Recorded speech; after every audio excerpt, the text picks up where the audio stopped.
Hello everyone, welcome back. So this is the lesson 3 of a series Fundamentals of Material Science. In this video, we are going to learn how you can apply integral balance on a batch or a semi-batch process. In previous video, you learned how you can apply material balance on continuous processes like distillation. So let's get started.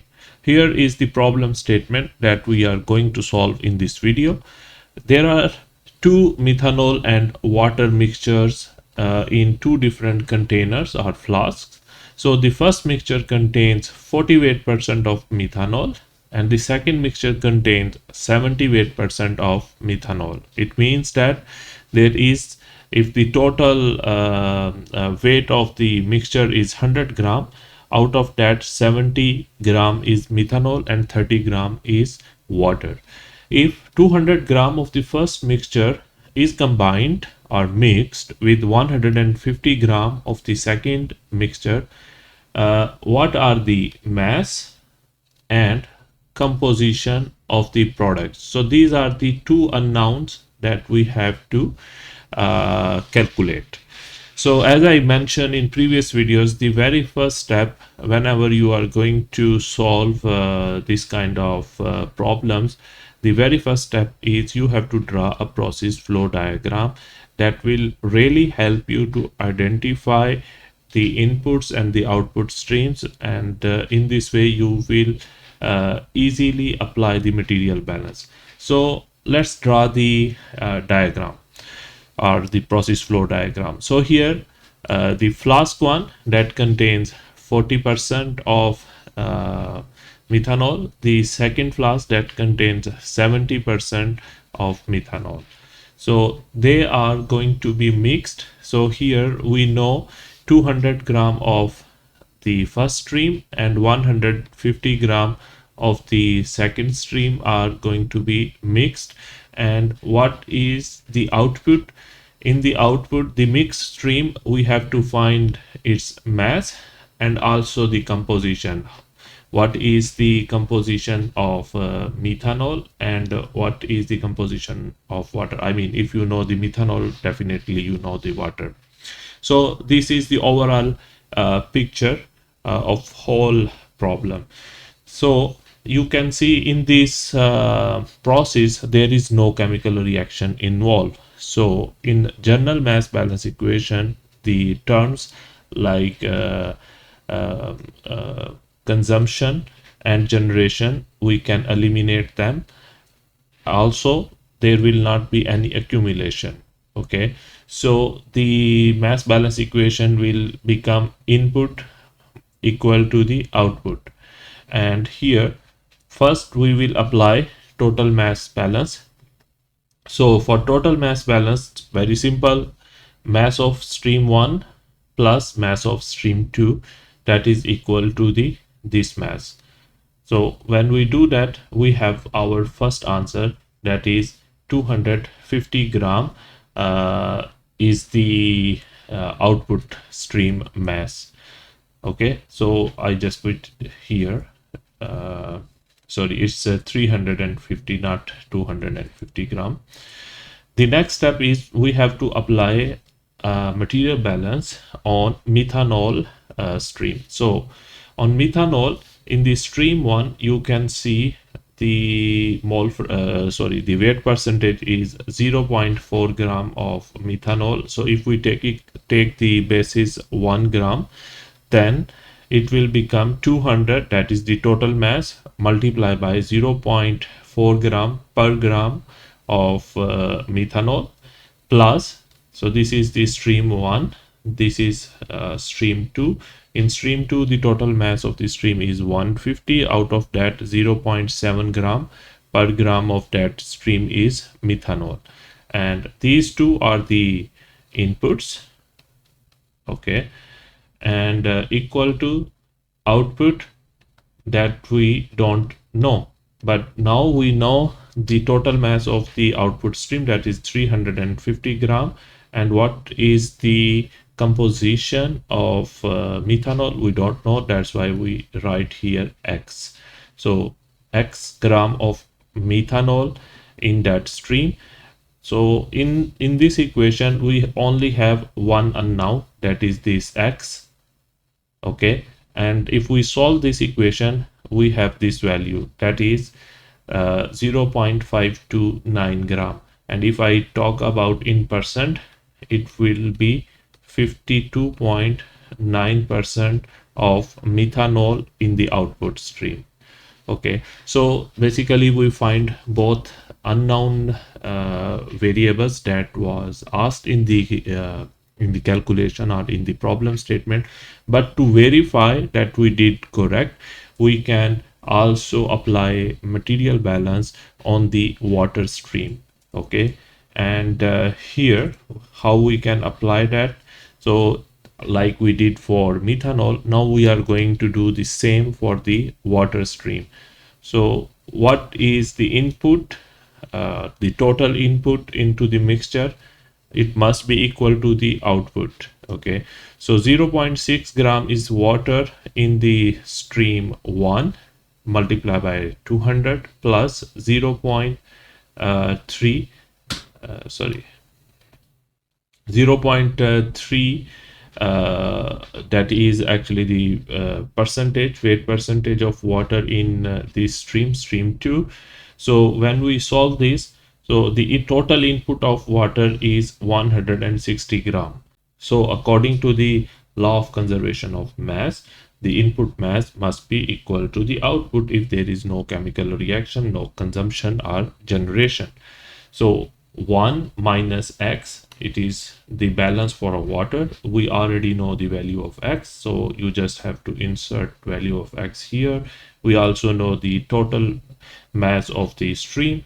So when you solve this, so you can see we also have here 165 gram of water. So our answers are correct. So this is the way you can apply integral balance on a batch process. Now move to the second example or the second problem statement that we are going to learn in this lesson. It's about semi-batch evaporation process.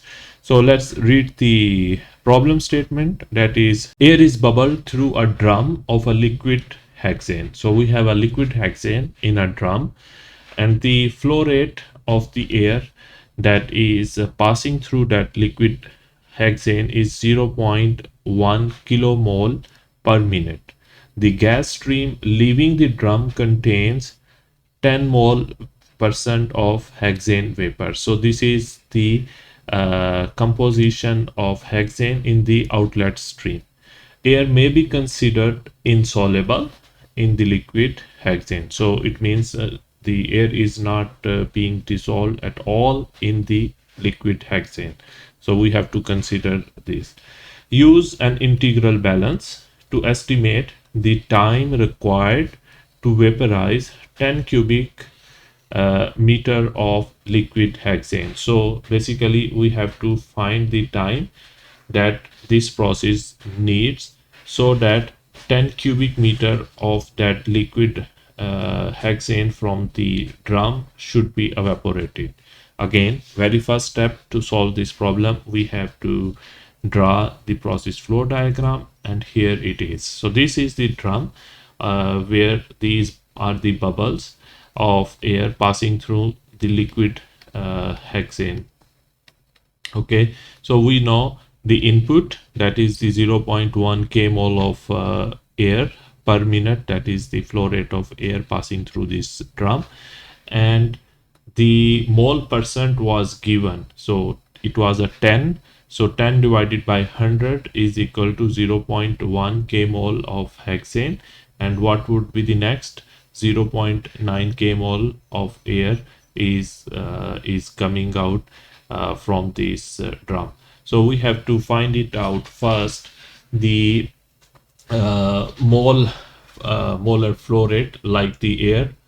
So we know, so on the outlet it's given that 10 mole percent of hexane is coming out. So it means that 0.1 kmol of hexane is present in the output stream, and the other, that is the 0.9, would be the air. Okay, but we have to find it out the total molar flow rate of the outlet stream.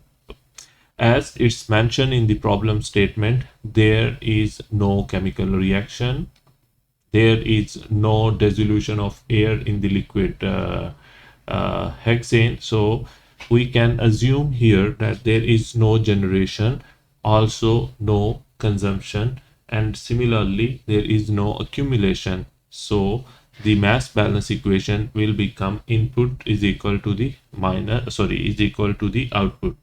Okay, so input is equal to the output, so we are going to apply a balance on the air. So we have the inlet molar flow rate of the air.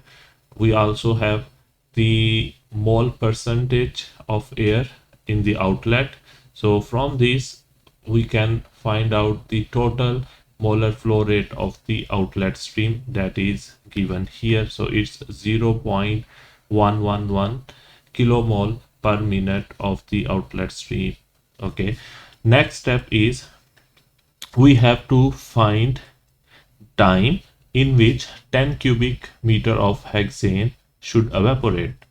To calculate that, first we have to convert this volume to mass or moles. Okay, so to convert that we have to use the density of a liquid hexane, that is 659 kg per cubic meter.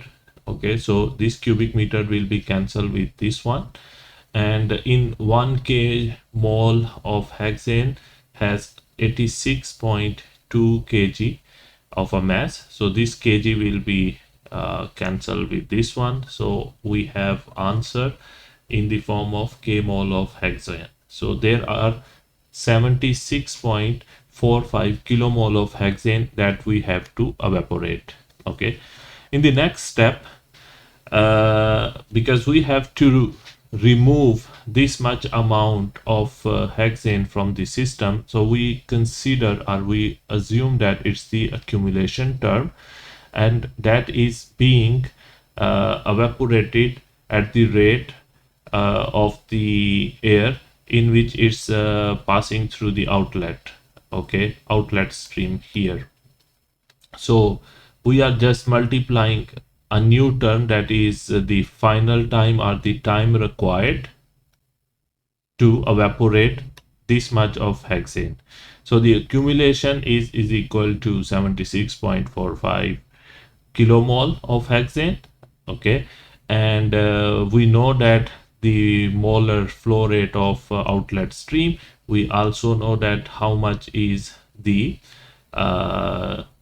hexane mole fraction, hexane mole percent in that stream. So you just have to multiply these two and then take this here and divide these number here, and then we have our final answer, that is 6,887 minutes will be required if the air is passing on this flow rate 0.1 k mole of air per minute. So this much time is required to evaporate 10 cubic meter of hexane.